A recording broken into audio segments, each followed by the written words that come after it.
کہتے ہیں جی کہ جاہل کو اگر جہل کا انعام دیا جائے اس حادثہ وقت کو کیا نام دیا جائے. ہم نے تو یہ دیکھا ہے کہ ایک پھوڑا جو سرطان اور کینسر کا پھوڑا ہے اسے پنپنے دیا جاتا ہے, پھر اسے بڑا ہونے دیا جاتا ہے, پھر اس کے آگے سجدہ ریز ہوا جاتا ہے, سر جھکایا جاتا ہے, کمزوری دکھائی جاتی ہے. پہلے بھی میں نے عرض کیا کہ اس ملک کے اندر نفرتوں کو رواج دیا گیا, باقاعدہ سرکاری سرپرستی کے اندر قاتل پالے گئے, جتھے بنائے گئے, تکفیر کی گئی, لوگوں کو بسوں سے اتار کے مارا گیا. معاشرے کے اندر جہالت اور جہالت سے خطرناک جہلیت ہے, جہلیت کو رواج دیا گیا. یہ جہلیت کا نمونہ تھا جو بندے کو جلا کے مار رہے ہیں, اس کو آگ لگا رہے ہیں, اور وہاں کوئی ایک روکنے والا بھی نہیں ہے, افسوس کرنے والا بھی نہیں ہے. ہم تو توجیہ کرنا شروع ہو گیا ہے, کیا اسے کہتے ہیں کہ وضاحتیں دینا شروع ہو گیا کہ ایسے نہیں, اتفاق کس چیز پر ہونا چاہیے عمل کرنے کے لیے.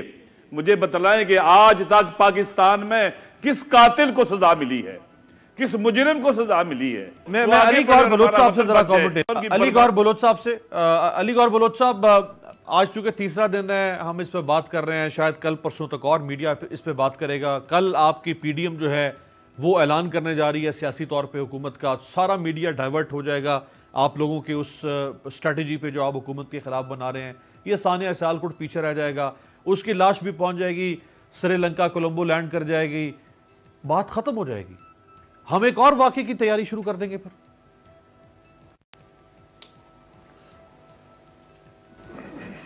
دیکھیں امیر عباس, اگرچہ پھر میری کچھ گزارشات تلخ ہوں گی. ایک تو ابھی نیکسٹ پروگرام سٹارٹ ہونے والا ہے اور اس کے لیے بھی ٹائم بھی میرے پاس بھی تھوڑا سا آج ہے کم. میں گزارش صرف یہ کرنا چاہتا ہوں کہ جو میرے نزدیک سچ ہے, میں پالیٹکس پہ بات نہیں کر رہا.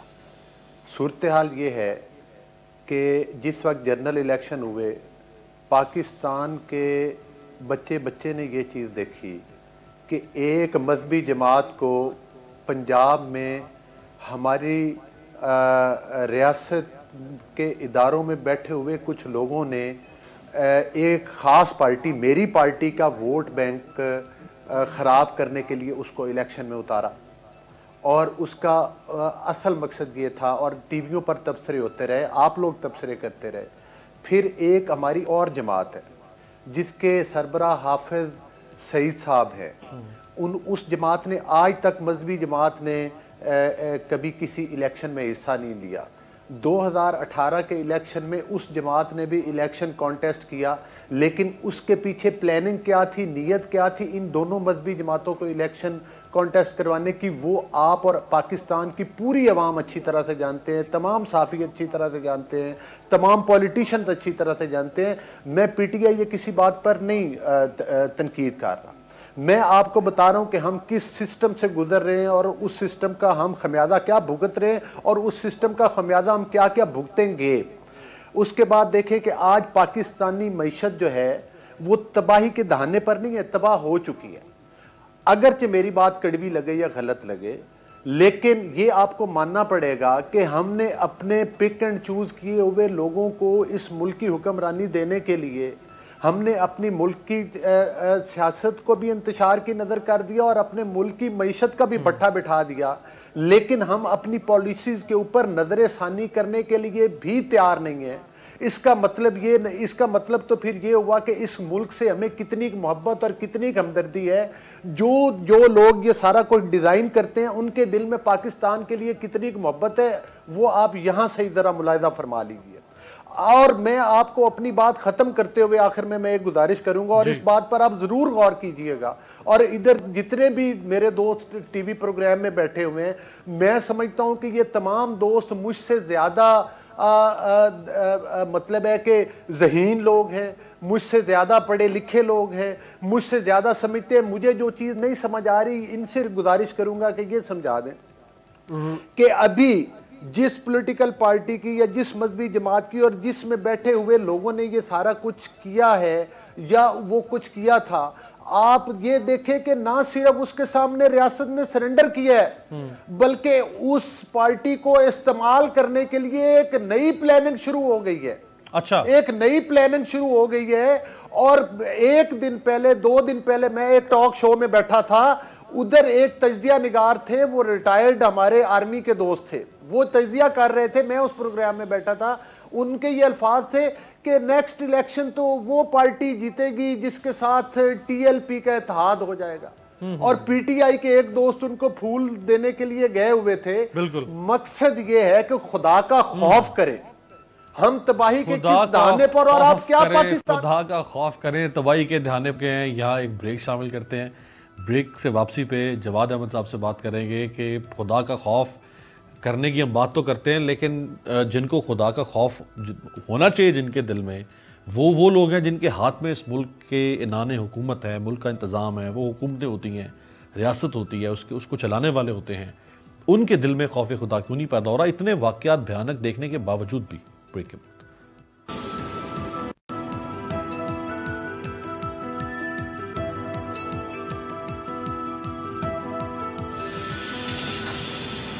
بریک کے بعد خوش آمدید. جواد احمد صاحب, خوف خدا کس کو ہونا چاہیے؟ ان کو تو نہیں ہو سکتا جو یہ سب کچھ کرتے ہیں, ان کے دل سے تو شاید خوف اٹھ چکا ہوا ہے, ان کے دل سے انسانیت نکل چکی ہوئی ہے, رحم نکل چکا ہوا ہے, تو پھر کم از کم ریاست کو چلانے والے ہی خوف خدا کر لیں. میر باز صاحب, بات یہ ہے کہ میں تو 2018 کے بعد پولیٹکس میں آیا ہوں, اس لیے میں حکمران طبقے کی بات کرتا ہوں ہمیشہ. لیکن چونکہ وہ عمران خان آج کل وزیر اعظم ہے تو ان کے اوپر بات کرنی پڑتی ہے. ان کی جگہ شہباز شریف ہوتے تو میں ان پہ کر رہا ہوتا. بات یہ کہ جو پورا حکمران طبقہ ہے نا آپ کا, یہ سارا کا سارا بے حس ہے. اور ابھی آپ نے کہا خوف خدا, ان کو کیا خوف خدا ہونا ہے؟ جو لوگ مہنگائی کرتے ہیں اس طرح کی کہ لوگ اپنے گھروں میں چولہا نہیں جلا سکتے اس وقت اس ملک کے اندر, کیا خوف خدا ہونا ہے ان کو؟ یہ خود کس طرح یہ سوتے کیسے ہیں, ان کو نیند کیسے آتی ہے؟ اچھا پھر دوسری بات, ابھی تھوڑی دیر پہلے یہ اون صاحب میرا خیال ہے تحریک انصاف سے, انہوں نے کہا کہ ریاست جو ہے وہ نہیں ہے, معاشرہ کا قصور ہے. جناب میرا خیال ہے پولیٹیکل سائنس کے حوالے سے اگر دیکھا جائے تو ریاست ہے جو ڈائریکشن دیتی ہے معاشرے کو. آپ اسکینڈینیوین کنٹریز جو ہیں اس پہ ریاست نے جو اصول, قواعد و ضوابط اور قانون بنائے ہیں اس کے حساب سے وہ سوسائٹی کو لے کے چلتے ہیں.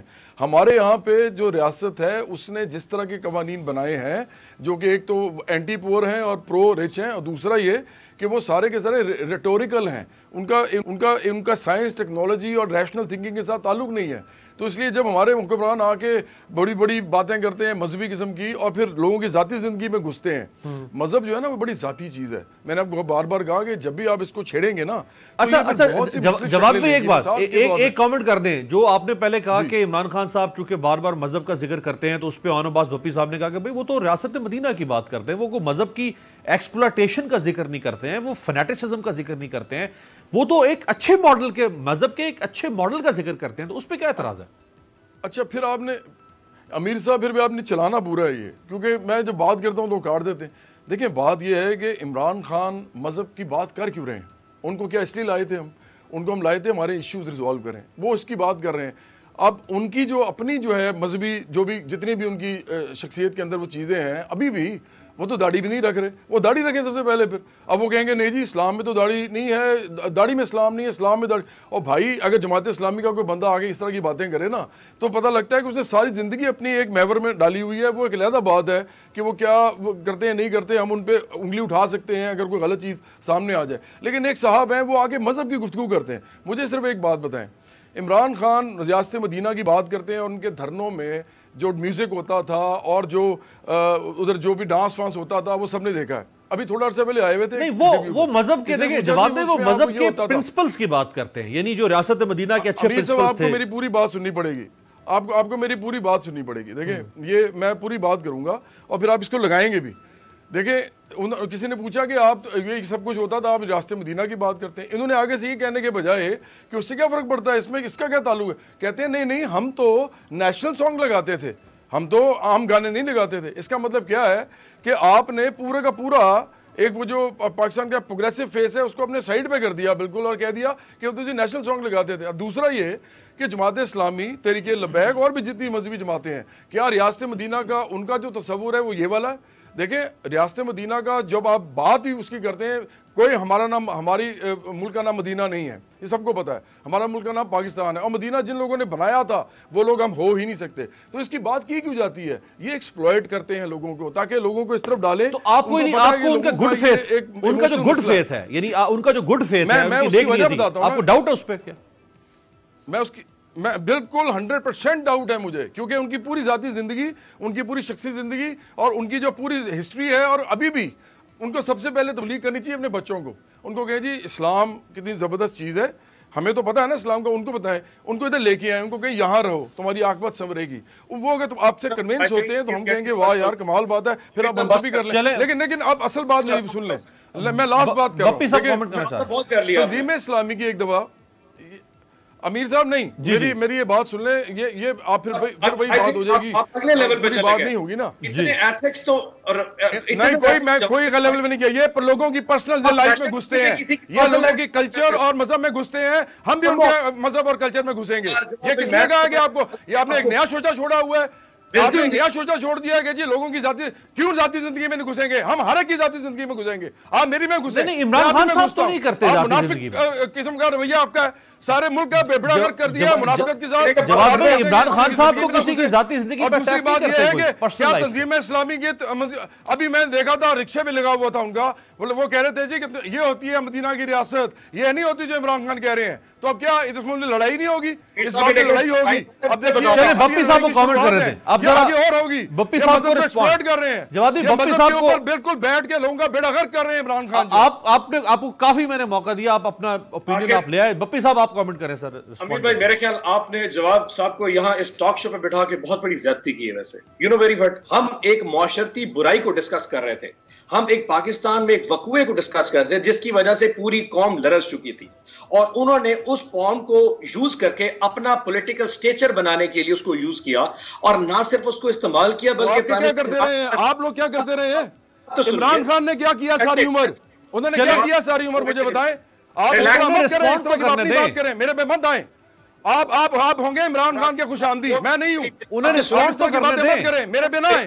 اب میں عمران خان کی بات کر رہا ہوں, آپ کی بات نہیں کر رہا.